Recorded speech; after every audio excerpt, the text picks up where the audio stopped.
What's going on YouTube? It's your boy Shadow King here, and it's a wonderful day for a movie review.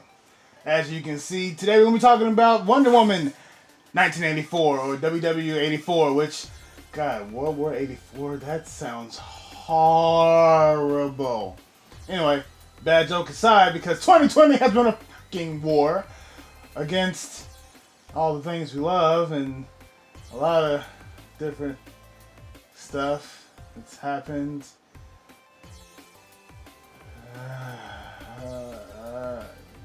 Anyway, yeah, so today we're going to hop into what is just an okay movie. Like, let me just sit this to the side. I don't really... Okay, look. This is the spoiler-free part of the review. Wonder Woman 1984 is an okay movie with some great, inspiring performances. That's the non-spoiler movie. I would still say go see it.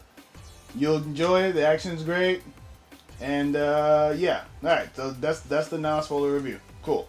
Spoiler alert right now, and Maxwell Lord should have not been the villain of this movie. Either that, he should have died with the neck snap, and then Cheetah should have been actually seen during the day. And I just don't look this movie. Why? Okay. Okay. Let's start from the top. Okay. So, what are some things I actually enjoyed about the movie? The action's on point. It still felt kind of weird to see Wonder Woman basically running around like Spider-Man with her lasso. That's never been something that has actually been seen in any media before. But it was still pretty cool for some really decent action scenes. The beginning action scene in the beginning where they're on the mascara and it's young Diana, that was a really fun scene to see. The scene in the mall was kind of okay. It was pretty decent. Seeing her swing around some stuff and using her tiara and blocking bullets and everything. That's cool. The fight in the White House, that was pretty decent. The first fight against non-Cheetah was brutal because it was Cheetah basically throwing Wonder Woman around. Cool, something we haven't really seen before. Okay. The fight with the actual Cheetah herself in the golden armor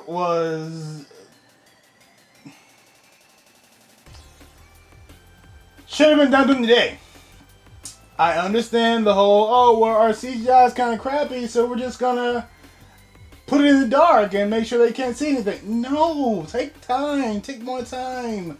Perfect the CGI. Make it look decent and show the character during the day. That's the thing about Wonder Woman. Her fights are doing anytime and anywhere, and seeing a knockout brawl between a shining golden armor, the sun shining against the golden armor that she's wearing versus Cheetah in her fully powered up form, that would have been dope to see during the day. That's okay. That's a bit of a negative, but the action is still some of the better part of the movie. Another great part of the movie is the acting. Wonder Woman always. I'm sorry. Rewind. Gal Gadot continues to kill it as Wonder Woman. She just does. Like, she is Wonder Woman. She is just like Chris Evans is definitively my Captain America. Definitively, Gal Gadot is my Wonder Woman. Chris Pine is always great. He came back as Steve Trevor. That's a point I'll get to just a little bit. Their chemistry was just carried over right from the last movie. It was like nothing ever changed. Their chemistry was great. Kristen Wiig as Cheetah, going through that standard nerdy person turns into a more confident person and becomes a villain type trope, which we've seen a lot. You can see it here. She was great. Kristen Wiig is someone who doesn't really get to do that much, like sex appeal and sexy type stuff. So when the change happens and she's starting to feel more like Diana and confident and sexy and all this stuff, that was hot. That was pretty cool. It was really fun to see. When she actually turned into Cheetah, I've already said my point about that. We'll just keep on moving on. The last one I want to talk about is Pedro Pascal, aka your boy Mando. or in this movie known as Maxwell Lord. This is a very different Maxwell Lord. There are plenty of different versions. Multiverse is going to be different versions of Maxwell Lord in here. That's fine. This one is put as more of a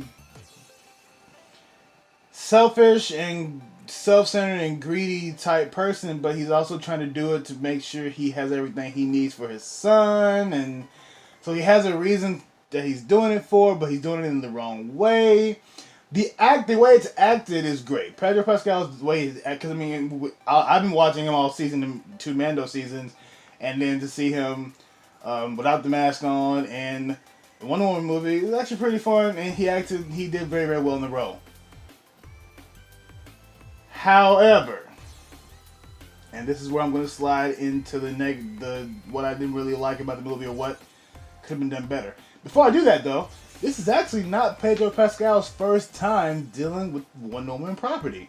I recently found this out, and I think you might find it intriguing. Pedro Pascal was in the canceled pilot of the Wonder Woman show that was supposed to be on the CW a long time ago. I think back in 2011, where they had Adrian Pilecki play Wonder Woman. I found that out. I was like, wait, what? So this is his second go at Wonder Woman? Huh, it's pretty cool. But yes, okay. Now we're gonna hop into the negative. I try to be optimistic about this movie. I sat there and watched it. I watched it with my friend. We were all in the theater with our masks on. We were watching it, and we were talking about it in the car. This movie should have been something entirely different. Hear me out. The biggest ongoing problem with the DCEU is that it's not really a universe. Okay, it says it's a universe, but there is hardly any connectivity at all outside of the forced connectivity. We know the problem with DC. They rushed trying to get these movies out to get to Justice League, and they screwed it up. In Whedon League, because it's going to be a different type of take on it in the Snyder Cut coming out next year. Woo! Bruce tells Diana that you've been hiding in the shadows, doing hero work every now and then instead of stepping into the light like the beacon you are. You're still hung up on Steve Trevor and this, and this. And I would have liked this movie to explore that more. Yes, we see her doing hero work. She knocks out the cameras and everything. Everyone in the mall was like, oh, we don't know who it was. It was some chick. She was moving so fast we couldn't see it. She told the little girl to be like, shh, be quiet, da-da-da. She's done all this different stuff. And, okay, that was fine, but the amount of disaster that happens in this movie, that should have been something that could have either been said or something like. There's a lot of shit that happens in this movie. Like, a whole wall is built around a whole entire country. There's devastation in the streets of Washington and all this different stuff. And I honestly saw it as like random chaos. It tied into the plot of Maxwell Lord getting something called the Dream Stone or the Wish Stone that both Diana made a wish on to get Steve Trevor back. I'll get to that in a minute. Barbara Cheetah made a wish on to become more confident like Diana, just be more like Diana. She made a wish on it, and then of course, when Maxwell Lord finally gets the stone, he wishes to become the stone, so that anyone he touches, whatever they wish comes true, which also turns into his wish of taking whatever they have. He goes to Simon Stagg. Shout out to another DC character, Simon Stagg. It's his partner that he screwed over. He's like, hey, so Maxwell Lord goes to Simon Stagg and he's like, don't you wish for me to have success? And he's like, yeah, of course I wish that for you, Maxwell, but it's not going to happen. And then he's like, well, actually, yeah, it is now. And because of that wish, I'm also going to take everything you own, all your shares and everything like that. And then you're just going to hopefully magically disappear into the void and never be seen again. And he walks out, and the FBI comes in like, hey, we have a warrant for Simon Stagg's arrest, and then they take him away, and he's gone forever. And it's like, okay, what? He basically monkey pawed his way into success, and then this is literally what he does the entire movie. It didn't. That kind of plot didn't sit well. Like, yeah, he's going around touching and meeting other people. His big goals, like, oh well, if I can just broadcast my signal through these particle beam waves and everything, and I'll touch everyone whatever they wish, it always comes true, and then I just take their health and their power and that's a Maxwell Lord type plan, but the way it's executed in the movie just doesn't. It didn't sit well with me. And then the climax. Now, okay, Wonder Woman is a character who always stands for truth, justice, and peace and prosperity and everything like that.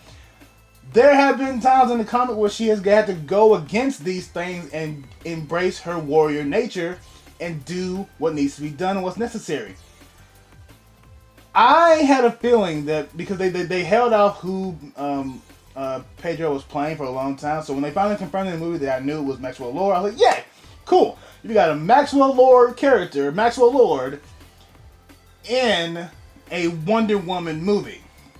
There's only one thing I want to see happen with Maxwell Lord and Wonder Woman in a movie together, and it's this.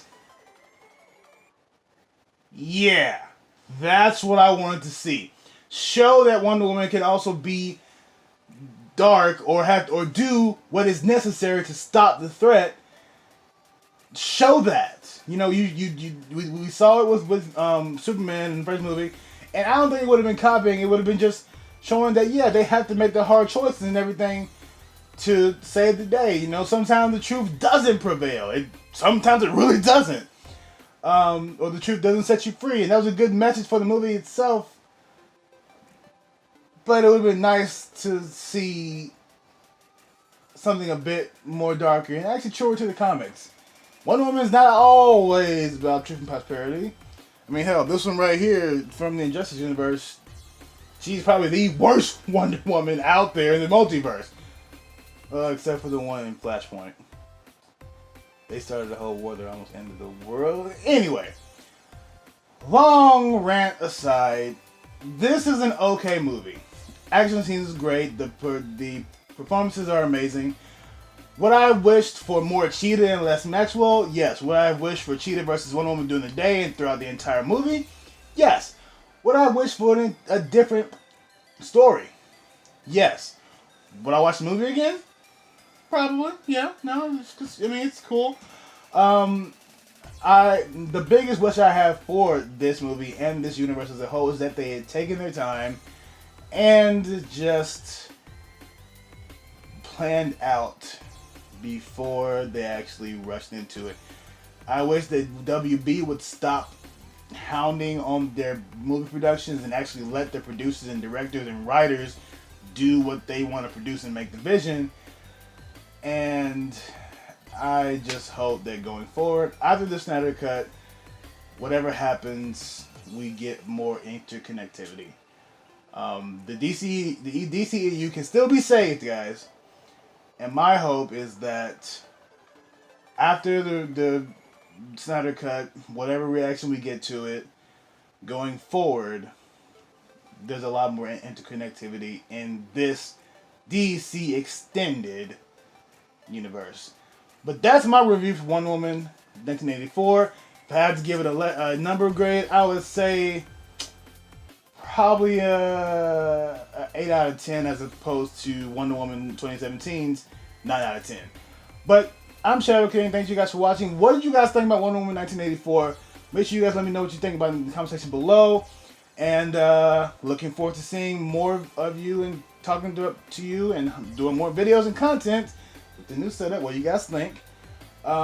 In 2021, we're close. I'm excited to share 10 years of Shadow King coming soon. Roll that music.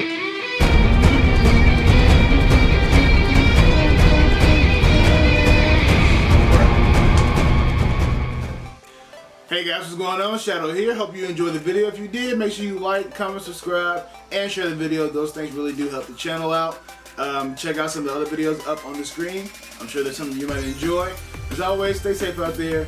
Take care of yourself. May the power protect you. May the force be with you. And have the best day possible. Bye.